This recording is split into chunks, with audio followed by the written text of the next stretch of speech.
এই মেয়েটা হার্ট ছাড়াই জন্ম হয়েছিল।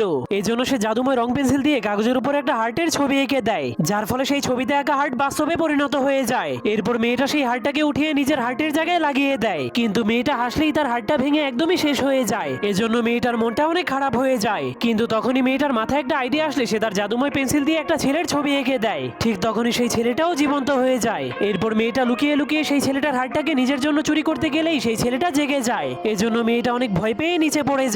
তখন ছেলেটা তাকে উঠানোর জন্য নিজের হাত বাড়িয়ে দেয়, যার ফলে তাদের দুজনের মধ্যে অনেক ভালো বন্ধুত্ব হয়ে যায়। কিন্তু মেয়েটার মতলব একদমই ঠিক ছিল না, কারণ সে সবসময় ছেলেটার হার্টটাকে চুরি করার আশায় থাকতো। এরপর ছেলেটা তার সাথে খেলার জন্য তাকে একটা স্লাইডারের উপরে নিয়ে যায়। তখন ছেলেটা মেয়েটাকে সেখান দিয়ে নামতে বললে মেয়েটা চালাকি করে ছেলেটাকে ধাক্কা মেরে দেয়, কিন্তু ছেলেটা তার হাতটাকে ধরে ফেলার কারণে মেয়েটাও তার সাথে মজা করতে করতে নিচে নেমে যায়। ঠিক তখনই সেখানে বৃষ্টি শুরু হয়ে যায়, যেটা ছিল তাদের সব থেকে বড় শত্রু। কিন্তু তখনই মেয়েটা পড়ে যাওয়ার কারণে ছেলেটা তাকে বাঁচানোর জন্য চলে আসে।